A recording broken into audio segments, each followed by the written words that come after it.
Father, we know that hindi po sayang, Panginoon, ang pagdalo po namin sa iyong tahanan, O God, because you are going to do mighty things in our lives, O Lord. You are going to heal us, Lord, and you are going to save us from everything, O Lord, that we are going through. Because, Lord, you are true to your words. Father, just hide me behind your cross, O God. Ikaw lamang, Panginoon, ang siyang makita. Ikaw, Panginoon, ang siyang madakila, O God. I am just your instrument, O Lord. Father, we thank you and continue to fill us with your Holy Spirit in order for us, O God, to understand your message for us this afternoon. Father, we thank you. This is our prayer, Lord. In Jesus' name. Amen. Amen. Praise the Lord. Let's all be seated in the presence of God. Naimbag nga malit na yung aming kakabsat. Praise the Lord. Hallelujah. Even po yung mga nanonood sa ating online, praise God. Thank you for tuning in and let's be blessed. Amen. Let's continue to ibigay ang ating kabuuang focus natin sa ating Panginoon this afternoon, and surely wala po talaga malulugi na sa mga tao na dumadalo at nakikinig at nagbibigay ng oras, naglalaan ng panahon sa ating Panginoon. Amen. So in the Bible, it's not only blessings, prosperity, and prosperity. If we are going to read our Bibles, meron ding mga warning ang ating Panginoon. Amen? And yung mga buhay from Genesis hanggang Revelation, mababasa natin dito na ang daming mga ginawa yung mga Israelites. So, after Adam and Eve sinned against the Lord, yung sin nag-flow na until sa generation na ito. Amen? So, maraming mga bagay na hindi kaaya-aya sa Panginoon. Adulag iti mapaspasamak na pagayatan kung paglintagan ni Apo Diyos. Amen? And we are reaping the consequence. And even in the Bible, makikita natin yung mga consequences, makikita natin yung mga resulta ng mga katigasan ng ulo ng mga Israelites, the people of God of long ago. Amen? And we need, kaya naisulat yung kanilang mga kwento in the Bible in order for us in this generation to learn from them. Para hindi natin ulitin, i-repeat o kaya i-copy-paste. Diba? Uso ngayon ang copy-paste. Anong tawag dito? Shortcut lahat, instant lahat. Amen? Pati basol, instant. Diba? Napapansin nyo ba?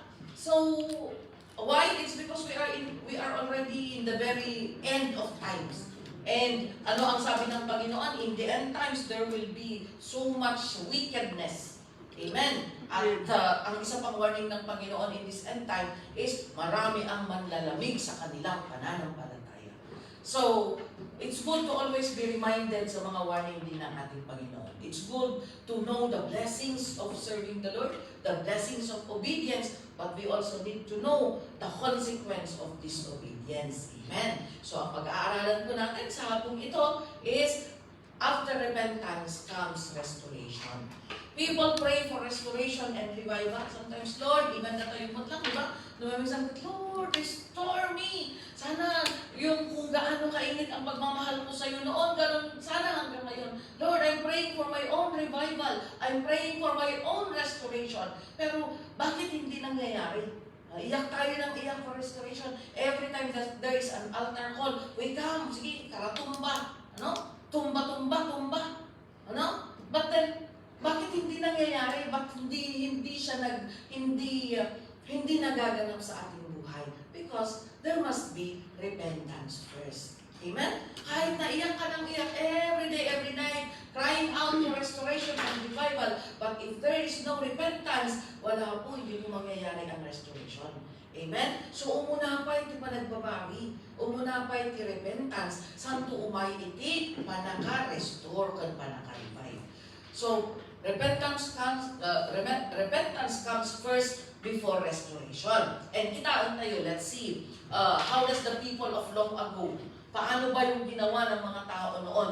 And sa Bible, inilatag lahat. There is no, yung kung babasahin natin yung Bible, nakalatag lahat, A and B o mga options, yung mga options, blessings and curses. Kaya balikan na natin, just pahapyawan natin kung ano ba yung dineclare ng Panginoon na blessing sa atin. And God also declared curse sa mga disobedient. So if we are going to open Deuteronomy chapter 28, maganda, mayat nga basahan tayo ni Deuteronomy chapter 28.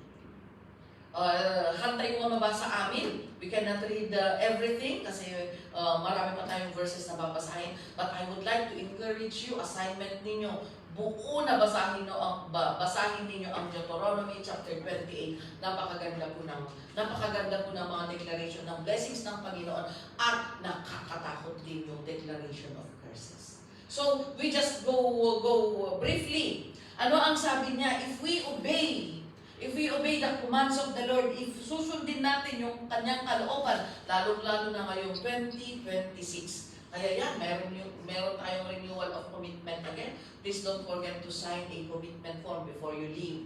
Magsasign ulit tayo ng commitment form for the records din, para alam natin sino na ba ang umuwi, sino pa ba ang nandito, para alam natin, and may bearing ang commitment form natin. Sometimes kapag merong mga emergency, okay, sino dito, committed ba yun? May bearing ang pagiging committed. Amen? Na, sino ito na nagpa-prayer request? Yes, we will pray for every prayer request. Pero may bearing kapag, sino ito? Committed ba ito sa outreach na ganyan? Ay, pastoran nga committed data. Minsan may ganon. Amen? So, kailangan natin mag-commit, and we all know na God has also placed us in a family. So, we are in this family. So, whether we like it or not, we are brothers and sisters in Christ. Amen? Agduduma tinagapan tayo, agduduma ti ugali tayo, at dati, na isa madamot tinamisuot, ng pinagtitipon na tayo ni Apo Diyos. Amen? So, yan lang. At dati nagaraggan, adamot tinatal na. So, yung pagkuyugong na gijay, nunya di weakness di may sa, sumati, strength di may sa, napintas na tandem di ay. Amen? Kung pagkuyugong tinatal na, pabagulis na manuwa. Nya? So, napintas na aramay din ni Apo Diyos. At dumang tinagapuan tayo, we came from different tribes, different clans, different provinces, but God has put us together kasi patitipa, spiritual family ni Apo Diyos ni Mama Arami. Amen? And so, sabi ng Panginoon, if you carefully obey my commands, ano ang mangyayari in verse 3? You will be blessed in the city and blessed in the country. Sabi nila, punta tayo sa Manila. Kaya tingnan niyo yung mga taga South, Visayas, Mindanao. Nagpa-flock sila doon sa Manila because they believe that in Manila, doon lang ang blessing. Kaya pupunta sila doon. Wala palang trabaho. Pero wala na. One way lang yung pera nila. Kaya hindi sila makabalik. So they need to beg now. Magiging beggars sila doon sa Manila in order to survive. So, pero if you are in Christ, wherever you are, kahit nasa country ka, you will be blessed in the city and blessed in the country. Amen? Kahit saan ka dalhin ni Lord. Noong una nga, Philippa, di praise the Lord. Ako nga, napauwi ng 3 years pala ako nasa Pilipinas, hindi lang 2 years. I went home 2022, 2024. 25 ako bumalik dito, 2025 ng January. So I stayed in the Philippines for 3 years. Buhay pa naman ako. Hindi naman ako pumayat. Diba? Because you will be blessed in the city and you will be blessed in the country. Ibig sabihin, wherever you go, you will always be blessed if we continue to obey the commands of the Lord. Ano pa? Your baskets in verse 4 hanggang verse 9. Saan ba tayo? Verse 6. Verse 4 hanggang 6. Okay? Your children, the fruit of your womb will be blessed, and the crops of your land, and the young of your livestock, the calves of your herds, and the lambs of your flocks. The fruit of your wombs, your children. Dagiti anak mo. Imagine that. Inainayon pati ti anak mo. Ang kabnuang kami naganak pati DJ na inayon. Alam niyo, mayroong lugar sa somewhere in Kalinga na kapag nakasagasa ka ng manok, hindi lang yung manok na namatay ang babayaran mo, pati yung anak iiitlog niya, tapos yung iiitlog ng iiitlog niya. Maraming generation ang babayaran mo. Yan. Kaya kapag doon nasubukan namin kasi dumaan kami doon nung sige, ganun yung sasakyan namin. Convoy palagi ang outreach namin noon. So, Sige, parang sa gabi, parang car racing pa kasi isang sambutan mi. We are chasing the time. Yung pupuntahan namin na next destination. So sige, parang kasi bakanto maluwag yung kalsada. Pero pagdating sa road na yon, specific na area na yon, slow down kami. Kasi baka makasagasa ngayon ng banyas. Pati yung asawa ng banyas, pati yung iaanak ng banyas, pati yung aakuhin ng banyas. Babayaran mo generation to generation. Amen? But you see the promise of the Lord, the fruit of your womb. Kaya ito ang encouragement ninyo, mothers. Mothers na nagsisilbi sa Panginoon. You worry about your children, especially in this generation na natangkang ti ulo lagi ti anak. Na nasukir na, hindi mo na sila pwedeng pagalitan, paluin, batuin. Hindi na dahil madidepress sila, matutroma sila. Noon, akno, kalder. Minsan pa itak. Ang ilay-layat ni nanang mo ken ka, kamat ni tatang mo ken ka. Para lang tumino ka. Walang nadidepress, walang natutroma. Ngayon, konting bagay, depression, trauma na kaagad. So, iba yung generation ngayon. Amen? Iba yung generation ngayon. And we understand you mothers. You worry about your children. Of course, ayayatin nyo isuda. But then you see, the best solution na pwede ninyong gawin in order for your children to be safe is to trust and serve the Lord. Why? If we obey the commands of God, the fruit of your womb, your children will be blessed. Amen. Amen? So nga, datay mo, di ba, I love you family, I love you anak ko, I love you asawa, I love you mama, daddy, I love you kakabsat. But the best thing nga pang ipakitaan tayo, ipanagayan tayo, the best manifestation, the best action to our love, to our families, is to continue to serve the Lord. When you stop, you become selfish. You become selfish. Amen? Amen. At sometimes magko-question tayo minsan, may mga bagay na nangyayari na hindi natin naiintindihan. Na sinasabi natin minsan, papahingi ka ron, agserserbi ako, naglilingkod naman ako sa Panginoon, nagpe-praise naman ako, nagsasamba naman ako sa Panginoon. Bakit ngay? Minsan, in the death of the children, sometimes nagiging sensitive tayo doon. But there is a very, isingit nga natin ang verse na ito, just to encourage everyone. Lalo-lalo na yung mga naranasan nila yung mga ganitong pagsubok. Just to encourage everyone. Nasabi ng Panginoon in Psalms, Isaiah 57:1. Tingnan nga natin kung yun. Sometimes hindi natin naiintindihan. Nakahingan na nga dyan, anak ko. 57:1. Isaiah. Isaiah? 57. Isaiah, okay, so here.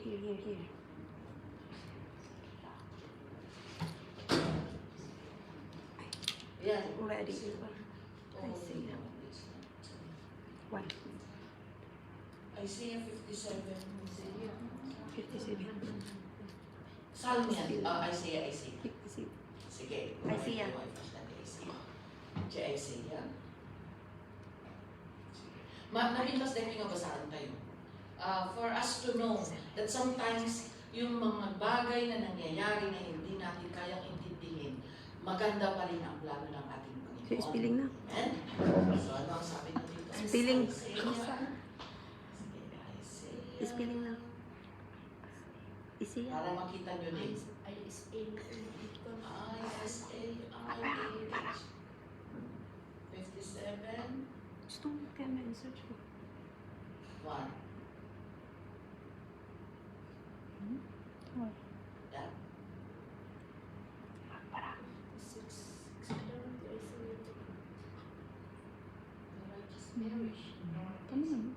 Tama naman lang tayong age. 57. Sige, lumabasa tayo. Sometimes, yan. Okay, sabi niya, the righteous perish, and no one ponders it in his heart. Mapupukaw, magmatay, dagiti righteous, dagiti nasingpet, dagiti ubing, dagiti inosente, magmatay, dagiti naaanos nga tao, and no one understands. Sabi niya dito, devote man, dagiti agsirsirbi nga nga napudno kini Apo Dios are taken away. Alaon ni Apo Dios, and no one understands na that the righteous are taken away to be spared from evil. It is lisin ni Apo Dios dagiti katao tapno amon, you know, God is all knowing. Amunan niya tin masakbayan. Alam ng Panginoon kung ano ang gagawin mo the next year ng buhay mo. And kung nakikita niya na in the next year of your life or in the next month of your life kat mapukaw ka or mailulong ka iti basol or mailulong ka iti something na hindi ka aya-aya sa Panginoon, He will just take you away instead. Instead na orayon na nga, mapukaw ka. So sabi niya, the righteous perish, the righteous are taken away to be spared from evil. Amen? So nga, ta, di magunod, just for us to understand na our children, your children, sabi niya dito, balik natin doon sa binabasa natin kanina, your children, the fruit of your womb will be blessed. Amen. Okay, another thing, the offspring, pati dagiti bunga iti anak ti alagam tarakon, animals. Okay, your business.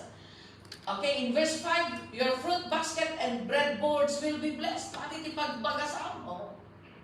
Amen? Minsan nag-worry tayo, wala na namang bigas, anong kakainin ko mamayang gabi, bukas sa makadawas. But you know, if we trust in the Lord and serve Him, makikita natin na parang kulang na o kaya parang mauubos na. But God has a way of blessing us. Amen? Your basket and your kneading trough will be blessed. Magpapatuloy ang provision ng ating Panginoon. And in verse 6, sabi niya dito, wherever, verse 6 ng Deuteronomy chapter 28. Balik tayo sa 28, yung binabasa natin kanina. Okay? Okay, verse 6. Okay. No. Sabi niya, wherever you go and whatever you do, you will be blessed. Yan ang pangako ng ating Panginoon. Amen. Hallelujah.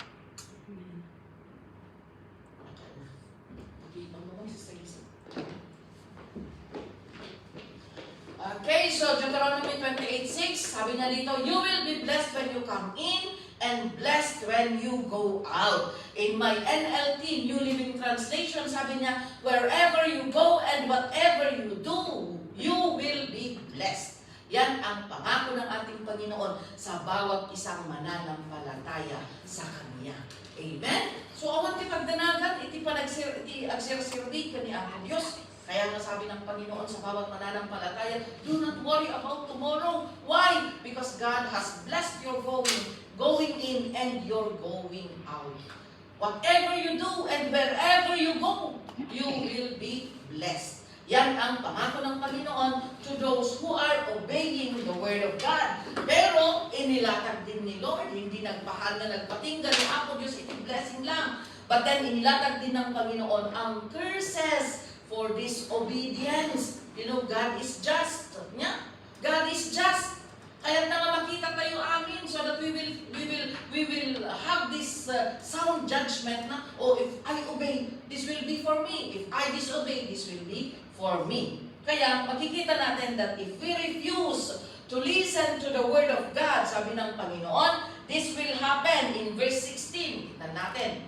In verse 16, you will be cursed in the city and cursed in the country. Baliktaran lang, di ba kanina? You will be blessed in the city and blessed in the country. No gaya pa tayo agtulnog, agsukir tayo kiniapo Diyos ang tayo madunggan, iti commands na tayo aramidan, you will be cursed in the city and cursed in the country. Kahit nasa business center ka ng world, kahit pa sa Europe ka pumunta, kung nasaan ang pounds. Sabi niya, you will be cursed in the city and cursed in the country. Ano pa? In the next verse, what does it say there? Your fruit baskets, your basket and your kneading trough will be cursed. Oh, kanina, your basket and your kneading trough will be blessed. Ngayon naman, it will be cursed. So, blessing for obedience, curse for disobedience. Uray, trabaho tayo nga trabaho. tayo nga trabaho, awan ti pa ka nakabenag, uray aglingat tayo, uray ipagdugtungin natin ang kahit magtrabaho tayo ng 24 hours, our pocket will just kaparang merong butas na lumulusot lang yung pinagtatrabahuhan mo. Amen? Have you ever experienced na sometimes parang sobra ang effort mo pero walang nangyari?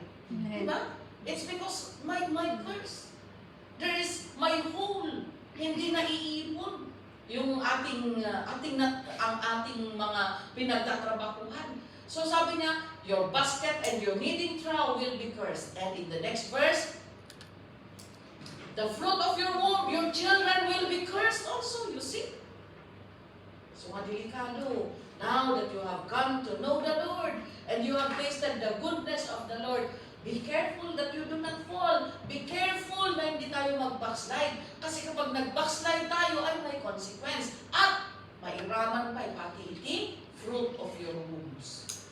So let's be very careful mga kapatid. And the crops of your land, and the calves of your herds, and the lambs of your flocks, lahat, yung business mo, yung mga alaga mo, yung pinagkakakitaan mo, walang mangyayari. Why? Because there is curse in us. Amen? And in the next verse, tignan natin, you will be cursed when you come in and cursed when you go out. Wherever you go, sabi niya, kanina, wherever you go and whatever you do, you will be blessed. Ito naman, wherever you go and whatever you do, you will be cursed. So, awan di mamaay na pulot. You will be cursed when you come in, you will be cursed when you go out. Walang saysay ang buhay natin if we continue to disobey the Lord. Amen? Pero siguro, sa ating isip, hansamot, pastora, naka-church kaya. Hindi ko kayo tinutupad ang salita ng Panginoon. Pero malaki naman ang sahod ko Yeah, you may be enjoying. You may be enjoying the prosperity and the wealth of the world. Because you know, Satan can also bless his faithful and loyal followers. Ang bendisyon ni demonyo, amo na namang itid. When atak mo to prove that para malinlang tayo at huwag tayong maglingkod sa Panginoon. But ano ang mangyayari after you have enjoyed the wealth of the world, the pleasures of the world, the destiny, yun ang magja-judge sa atin. Amen? After nga yung katakatawang kiragsak mo dito yung lubong, ang totoo kanto di nga murait, kanto nga murait, di impyerno. Amen? That is the final verdict pagkatapos ng lahat. Amen? So, you will be cursed when you come in and cursed when you go out. This is the consequence for the disobedient. Amen? Kaya inilatag, parehong inilatag ng Panginoon. Bakit? Tayo yung pipili. God has given us His words in order for us to know which one, which side. Sa right side ba tayo? Sa left side ba tayo? Because when the Lord will come, He will be separating the goats from the sheep. Diba? That is one of the parable in Matthew chapter 25. Nga isinan ni Ampo Diyos, nagikikudno nga nagserbi. Hanga amin nga nagserbi. Matthew 7:21. Not everyone who says to me, Lord, Lord, hindi lahat ng naging Kristiyano o nagsasabing Kristiyano sila ay maililigtas sila. Pagdating ng Panginoon, kukutuhan ng Panginoon ang mga Kristiyano. And those who are doing the will of God will be placed in His right side. At sasabihin niya, come, receive your inheritance prepared for you. Those who are goats, yung mga hindi nagsilbi ng tapat sa Panginoon, they are on His left. And sabi niya, cursed are you. Go into the eternal hell, eternal place, na nakalaan para sa demonyo. Yan po, ihihiwalay ng Panginoon. So ngayon pa lang, kailangan nang ma-determine natin kung saan tayo at kung ano ang gagawin natin. Amen? So napakalinaw, when we obey, blessings. When we disobey, curse. Amen? Amen. And then people may sasabihin siguro nila, oh, bakit ganito ang nangyayari sa amin? Kung titignan natin ang verse 45, makikita natin dito ang warning ng Panginoon. Maraming tao ang magsasabi na, bakit ko pinagdadaanan ang trial na ito? Bakit nangyayari sa akin to? Kristiyano naman ako. Ano? Sasabihin nila, pero ano ang kasagutan ng salita ng Panginoon? All these curses will come upon you. They will pursue you and overtake you until you are destroyed because you did not obey the Lord your God and observe the commands and decrees He gave you. You see? So obedience is very, very, very, very important to the Lord.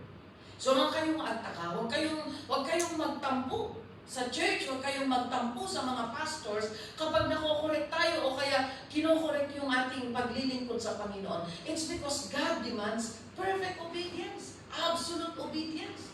Amen? Eh kung papahintulutan namin kayo, sasabihin natin, bahala yun na, biyag na rin na. O anong mangyayari sa inyo? Anong mangyayari sa atin? Diba? So, stricto ang church natin, stricto ang katuruan ng church natin dahil stricto ang salita ng Diyos. Amen? We are being persecuted. Actually, ang stricto with the believers, kasila na lang ako.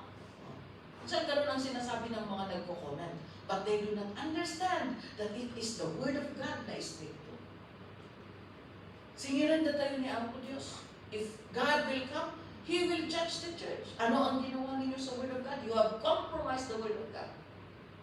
Amen? Kaya yan po, napakalinaw nilalatag natin, pinapakita natin para mabasa natin. Para wag po ninyong isipin na nag-iimbento tayo ng ating sinasabi. Sabi ng mga tao, bakit nangyayari ito sa akin? Bakit ang daming kabalasan na pinagdadaanan ko? Because you did not obey the Lord your God and observe the commands and decrees He gave you. That is the answer of the Lord. Amen? So, but we praise God dahil kahit may curse na inilatag ng Panginoon para sa disobedient, God is gracious enough to give us, tayong mga tao, tayong mga Kristiyano, ng chance para ituwid ang ating mga buhay. Amen? Para ituwid ang ating mga ginagawa sa ating mga buhay. Amen? In verse 25 ng 29, ito yung sinasabi ko pala kanina. All the nations, sige sa verse 24. All the nations will ask, why has the Lord done this to this land? Bakit nangyayari ang mga disaster? Bakit ang daming calamity? Bakit may lindol? Bakit may volcano? Bakit sabay-sabay ang nangyayari sa buhay ko? Ang dami-dami kong problema. Maring ganun ang sinasabi ng mga tao. Or bakit ang dami-daming calamity ang nangyayari sa isang bansa? The answer is also in verse 25, wherein ano ang sabi ng Panginoon? And the answer will be, it is because these people abandoned the covenant of the Lord, the God of their fathers, the covenant He made with them when He brought them out of Egypt. So you see, it's because people abandon the truth. And in this end time, many will abandon the truth.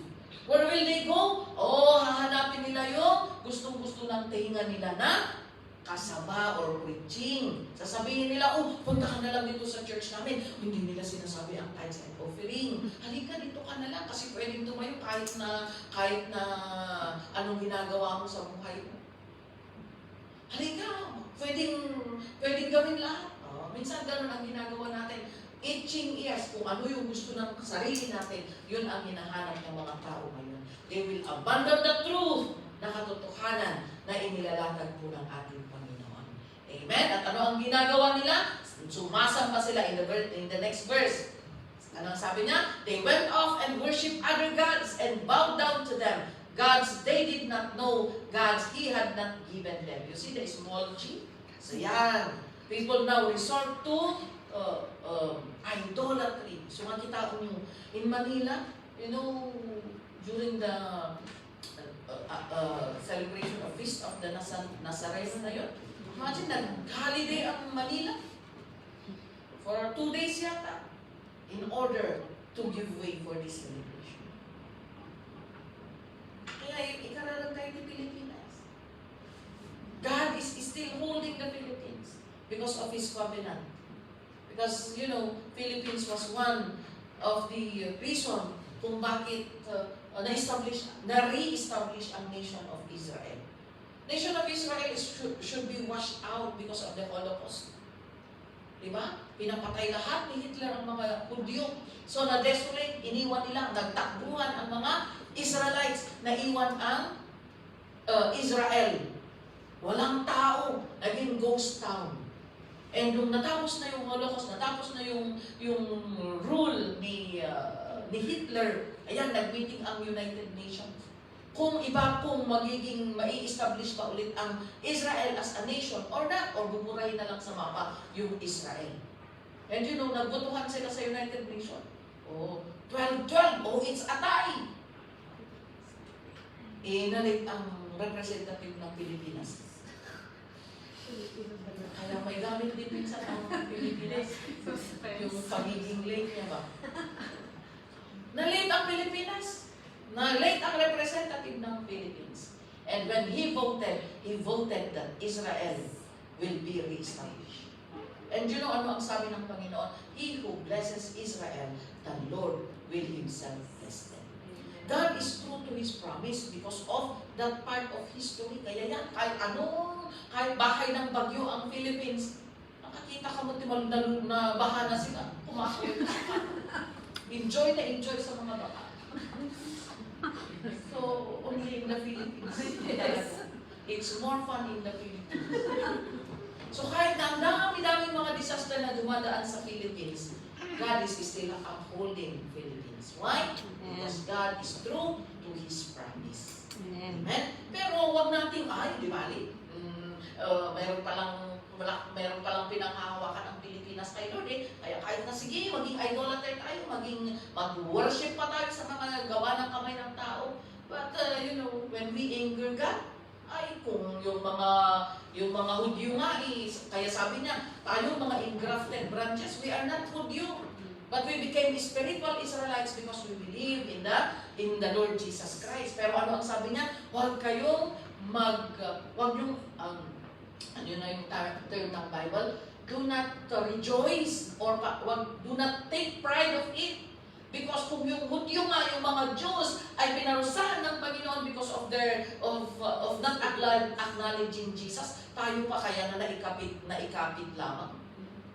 Diba? Kung yung kaslangay nga tiaharig na noon to pa'y binaon ni Apo Diyos yung sarili ng anak, tayo pa kaya na mga ampon ang hindi niya papaluin? Kaya yan po mga kapatid. So nilalatag ng ating Panginoon that we should not worship idols, we should not have any idols in our life. Idols hindi lang yung mga rebulto o kaya mga bato o kaya mga punong kahoy na sinasamba ng ating mga ninuno. Anyone or anything that takes the place of God in our heart is an idol. So, kung nakakonsentrate tayo sa pera, pera ang idol mo. Kung yung asawa mo ang lagi mong pinapakinggan, yung asawa mo ang idol mo at hindi ka gabuhan. Idol ko nila kay Kuray ang nagwa ko. Kung isunat itong palang, isunat idol mo Nung hindi pagserserbihan, kung isutin, umununangan, numero uno tibyan mo, that becomes an idol. Amen? Kaya yan, let's be very careful. Masapol nga ni Apo Diyos yung una itupuso tayo. Okay? But God, despite that God had gave us yung mga consequence and the curses for disobedience, God is a restoring God. Amen? God is a restoring God. Pero hindi siya basta nagre-restore kung walang repentance. Kaya in chapter 30, makikita natin dito kung ano yung puso pa rin ng Panginoon na kahit na makailang ulit tayong nagkakasala sa Panginoon, God is giving us the chance to repent. God is giving us the chance to come back to the Lord. Amen? Kaya nga during the time of Noah, God is about to destroy all mankind. Nagbabawi nga nag-arabid ti tao ni Apo Diyos. I was grieved, kunana ichay. I regret that I made man. Dahil sa sama ng ugali ng mga tao, dahil sa tindi ng kanilang kasalanan. Yet He found Noah, a righteous man. Because of Noah, gapulang kini Noah, He did not destroy the whole earth. Iniwan niya si Noah. And you see again, Noah, siya yung righteous. Pero ilan ang pumasok sa barko? 8. Yung pamilya ni Noah. Nakikita niyo ba ang connection ng paglilingkod ninyo at sa pamilya ninyo? Sa pamilya natin? Paglilingkod mo, yan ang magiging dahilan para laging kasama mo sa biyaya ang pamilya. You see, Noah was the righteous man. And when God saved Noah, He saved even his family. Pati di na ikamang, di asawang nagiti, anak na. So you see, nakikita niyo ba yung bearing ng paglilingkod ng bawat isa sa atin? So if you truly love your families, if you truly love your children, hold on to your faith. Amen? Kasi damay-damay yan. Ikukuyog niya ang Diyos na as God blesses you, God will also bless the fruit of your wombs. Amen. Amen. So ano ang sabi ng Panginoon sa verse 1 in chapter 13? When all these blessings and curses I have set before you come upon you, and you take them to heart. Yes. If this warning, sabi ng Panginoon, kapag itong mga warning na sinasabi ko at ibinabahagi ko sa inyo, if you take them to heart, iseryoso natin. Seryosohin natin, pakinggan natin. Wherever the Lord your God, before you take them to heart, wherever the Lord your God disperse you among the nations. And in the next verse, and when you and your children return to the Lord your God and obey Him, you see, kung magbabalik tayo at susundin natin ang kalooban ng Panginoon, you and your children return to the Lord your God and obey Him with all your heart and with all your soul, according to everything I command you today. Ano ang sabi ng Panginoon? Even if you have been banished, kahit nadusa ka, kahit naparusahan ka, kahit napalo ka, to the most distant land under the heavens, from there, the Lord your God will gather you and bring you back. Oh, amo yung kasi, ang pagdidisiplina ng Panginoon during the time of the Old Testament, kapag nagkakasala sila at matitigas ang ulo nila, dinidisperse ng Panginoon sila. God is banishing them to the ends of the earth. Mai-quarantine na sa mga pinakamalalayong lugar, sa mga lungga ng mga kalaban. But if you return, sabi niya, if you return again, if you repent again and turn from your wicked ways, ano ang sabi ng Panginoon? From there, your God will gather you and bring you back. Amen. Amen? Kasi mo spiritual tayo, kakabsat. Kasi mo spiritual tayo. Hindi naman tayo na itatapon talaga na literal sa malayong lugar. But you feel distant to the Lord, di ba? Nandito ka pero kasama nga, nagpupuri ka pero parang hanggang siling na lang yung ginagawa mo. Nananalangin ka pero paulit-ulit na lang na babbling words na lang. Parang ang layo-layo mo sa Panginoon. If you return to the Lord with all your heart and repent and turn away from the detestable things, ano ang sabi ng Panginoon? God will gather you back. God will bring you back. And God bringing us back speaks of restoration and revival. Amen? God is in the business of restoring each one of us and reviving each one of us. Ano nga ipalubos nga, very far ka na nga kay Lord, wala pa tayong effort na bumalik. Ay, nalikat kung ma-reach natin ang pinaka-bottom part na. Habang meron ka pang takot, habang meron ka pang konsensya, habang meron ka pang conviction, come back to the Lord. Kasi kapag nagkalyo ka na, at talagang walang-wala na, naalis na pati conviction mo, ay wala na, kahit tumanggi ka sa kasalanan, kahit ano pa ang gagawin mo, wala nang effect sa'yo. Ay, delikado yan. Backsliding, total backsliding na yun. Kaya habang meron pa tayong hinahawakan na strand of hair, na very thin line para sa connection natin sa Panginoon, let us draw back to the Lord. Amen? Tingnan natin in verse 5. Ano ang sabi niya? He will bring you to the land that belong to your fathers, and you will take possession of it. He will make you more prosperous and numerous than your fathers. You see? If God will revive us and God will restore us, ay, all the more pa na i-bless tayo ng ating Panginoon. Amen? Amuyo iti biyag tayo mga Kristiyano kung nagsirsermi. There are ups and downs. Amen? Even us, pati din kami mga alagad ng Panginoon. Pati mga leader, hindi porke leader or pastor yan. Wala na, perfect na lagi silang nandun sa taas. Laging paganoon ang kanilang paglilingkod. Meron din kami sariling ups and downs. But we praise the Lord because whenever we bend down on our knees, every time that we return to the Lord, ako na tayo, Lord, pakawanindak, iti panagkurang po. Lord, forgive me, karagit paglablab singat ka. As we cry out to the Lord, God will come back to gather you once again, to bring you back into His presence. And, ano ang sabi niya? Oh, mas magiging prosperous pa ang buhay mo. Mas magiging effective pa ang ministry mo. Amen? Mas nabumbunga. So, ang kayo nga mabudang di correction. You know, I was corrected. Buti nga ngayon tinatawag pa kayo para makorek sa sulok. Noon sa pulpito kami nakukorek. Ang kayo nga magiging katong-tong kiniglenda.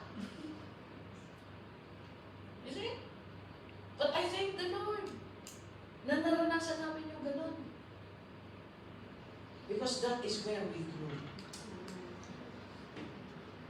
Diba? Na-correct kami in front of so many people.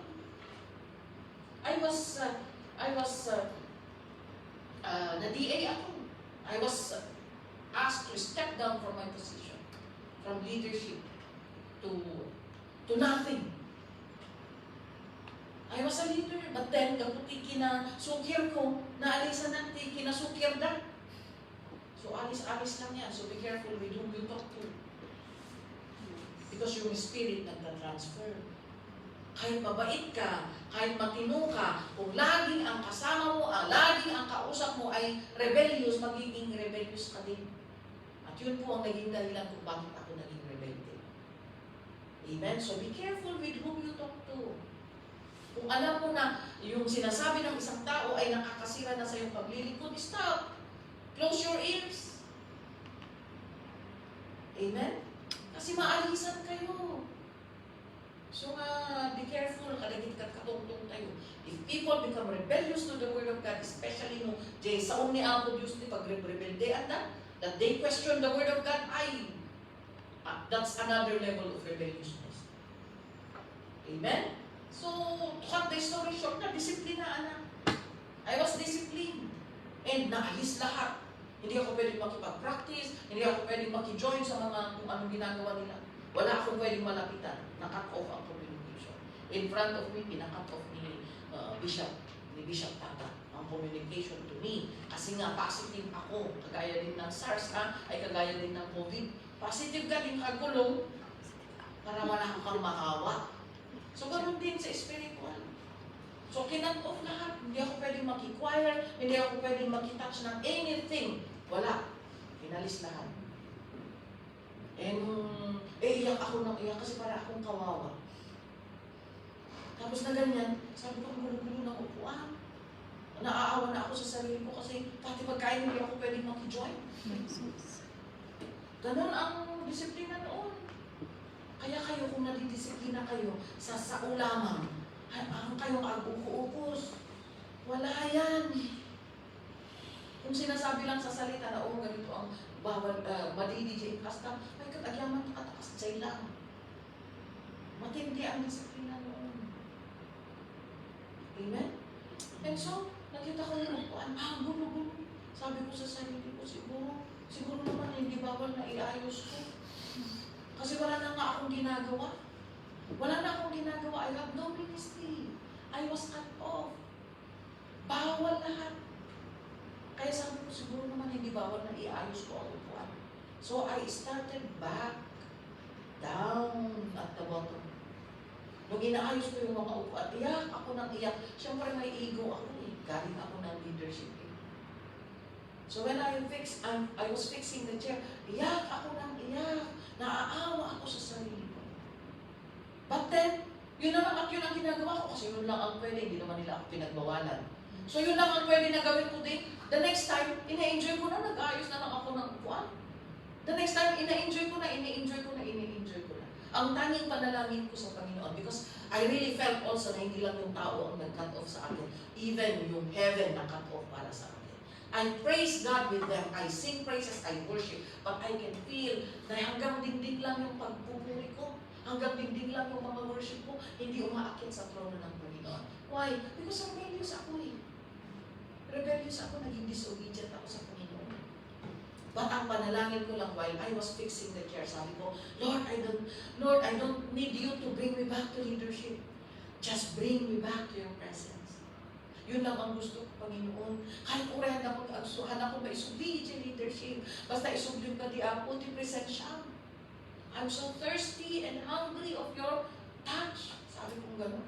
And then I keep fixing the chair. Ika na, naging ina-enjoy ko na yung chair. Hindi na ako naiingit sa mga ginagawa naman dito sa altar. Dahil hindi nga pwede.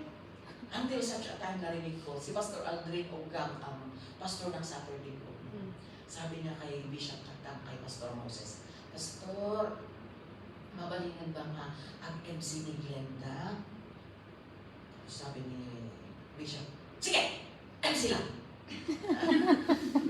Ganun. Hanggang na unti-unti yung mga inalis na mga akong ko na ginagawa kong ministry, unti-unting ibinabalik, unti-unting ibinabalik.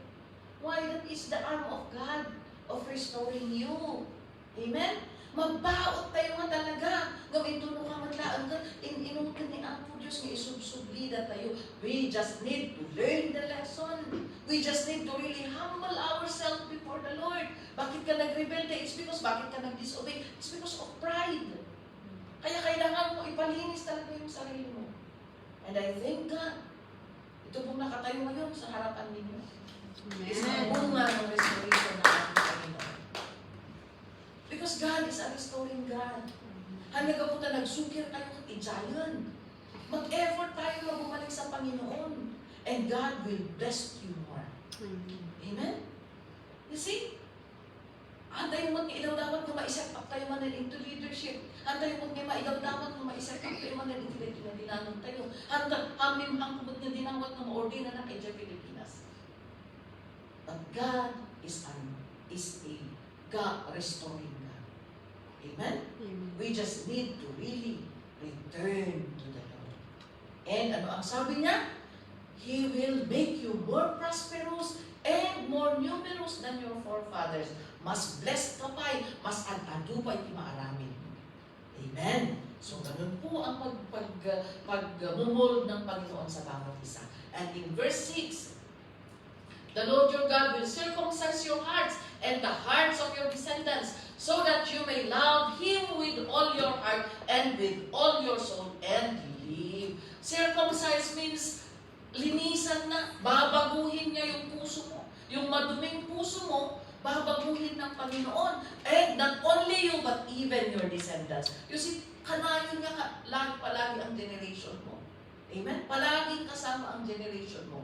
You know, even yung manna, nung nag-pour out ng Panginoon ng manna for the Israelite to eat in the desert, sabi niya, take an omer and put it in a jar and for the generation to come. And when you research for an omer, ang ibig sabihin ng omer is 1/10 of an epa. Ano ba ang 1/10? The tithes. For the generation to come, sabi ng Panginoon, take an omer and set it aside. Keep it together with the Ark of the Covenant for the generation to come to acknowledge the blessing and the miracle of the Lord God had done for the people of Israel. Ano ang ibig sabihin? Nandito ka ngayon because somebody in your family line tithe. May pamilya ka na naunang nananampalataya na nagtithes, kaya nandito ka because of their tithing. Bunga ka ng tithe ng ninuno mo. You are here because of the promise of God. Because of the promise of God for the generation to know, for your generation to know that God is good. Kaya yung tithe mo ngayon is preparing your descendants. So huwag kayong magtaka. Kahit hindi tayo makatawag-tawag sa Pilipinas, if we cannot minister to our families, as long as we serve the Lord, God is ministering to them. Huwag kayong mag-worry. God is in the business of saving our families. Amen?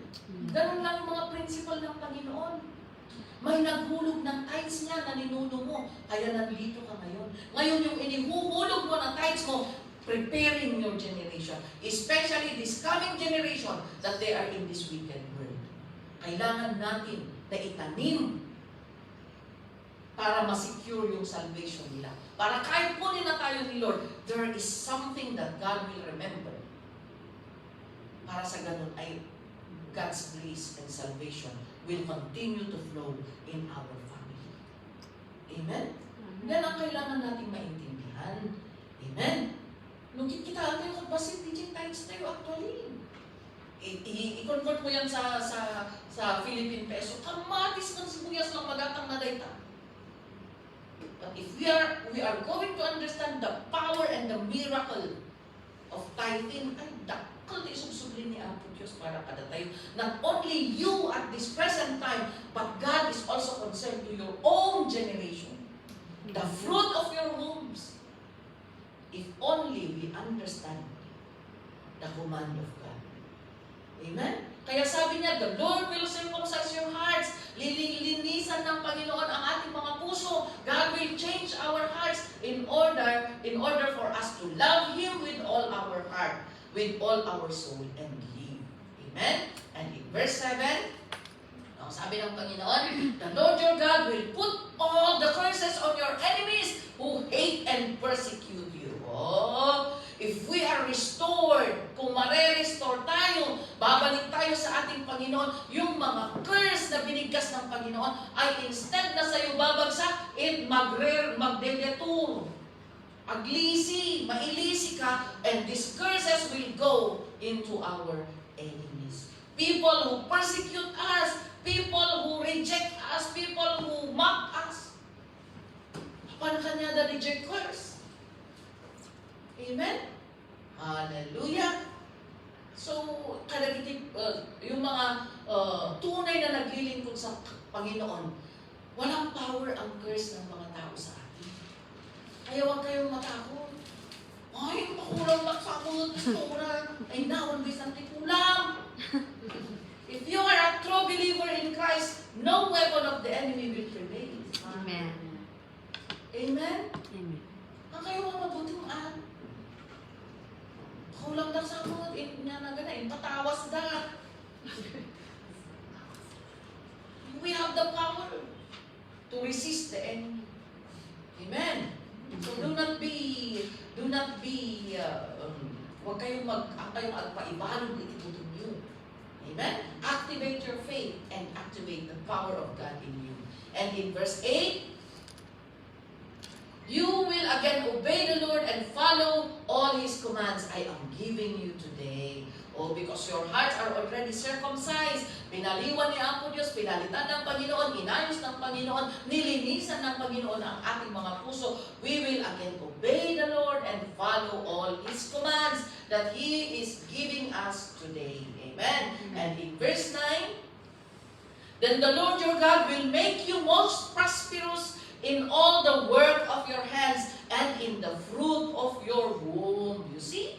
Pagbalinan ni Apo Diyos na amin nga aramidan tayo kat very effective. Aramidan tayo kat very productive. Kaslamad haan, basta matahanap bumakbak na. Oh, your words, when you speak, people will listen. When you speak, people are encouraged. When you cook, ay, very delicious. Uray haan. Uray pa, chamba-chamba. All the works of your hands will be blessed. Aming aramidam, kat effective, jeti kahit na masakuan. Prosperity does not mean nga, masakol agiidda ka ti kwarta. Tapos ko na nga prosperous ka. Masakol nga 10,000 ti sahod mo para masabi na prosperous ka. No! Prosperity is having the fullness of Christ in your life. That when you speak to your unbelieving relatives, they will listen. That is prosperity. When you go home and your family respect you because they see the glory of God, that is prosperity. Amen? Dayta, respetuon na ka lang ti tao, gapulang ti panagserve, that is prosperity. Diyan ganda ka. No, hindi ka tanda ka kadangdangan, tatangag serve ka, katagsao ka, kadanganda ka, prosperity dayta. Especially when you say, we go all to church, or ay malina, sumursurot na matlata, prosperity na eyes to see how God is moving in your life. Amen? Amen. Most prosperous in all the works of your hands and in the fruit of your womb. Pati dagiti generation mo, dagiti anak mo, the young of your livestock, even dagiti sa likwang, bantayan ni Apo Diyos. Amen? Amen. So ano at dati business mo, ano nga ititid mo para ka ni Apo Diyos, ay, benbendisyon na ni Apo Diyos, deta. Uray inom-inom, uray basit-basit, itugod na, ano na mapupuhaw. Amen? Meron pa rin daily bread ang ating Panginoon. Amen? Kagaya nga ng kwentuhan ng mga magsasaka. O dalawang magsasaka. Isa lang naman ang source ng water nila. Isa lang naman ang klase ng lupa nila. Pero bakit ano na ito? Nalangto dahil yung bangil. Ano ang langto? Malago. Malago ang tanim ng isang farmer na ito. At yung kabila naman very dry, nakutong, aglalatoy. Eh, tinanong niya, ano bang fertilizer mo, brother? Ay, malakay, malakay ito brother. Oh, paggadangan. Paggadangan, tapos ang gamit ng 14. Di fertilizer mo. Akala niya fertilizer talaga na malakay tridan ang pangalan. Hindi niya alam na the obedience will bring the fruit. Even in dry land, God can prosper your field. Uray mo, hindi ko na daga. Yung parang may klase ng lupa na hindi tumutubong mabuti yung mga tanim. Parang ganun ba? If you are faithful to the Lord, you know how to worship God even in your finances or even in your blessings. Oh, the Lord can make even the desolate land become fruitful for you. Amen? And in the last verse, ano ang sabi niya? If you obey, no! Maranasan tayo amin dagitoy. No! Tungpalan tayo. If we obey the Lord your God and keep His commands and decrees that are written in His book of the law and turn to the Lord your God with all your heart and with all your soul, the offer of life and death. Or death. Sa next verse na yan. Okay, so no. So conditional. Ang ganda pakinggan yung mga pangako ng Panginoon. But this is available for those only who obey the Lord our God and who keep His commandments. Amen? This is the benefit of those who will really serve the Lord with truthfulness and faithfulness at may katotohanan and who will obey the commands of God.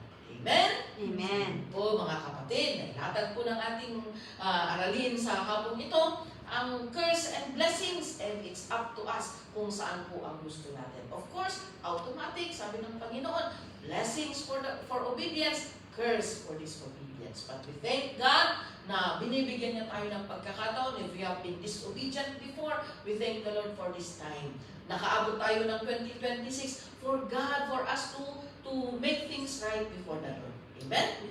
Hindi natin alam kung may 2027 pa ba?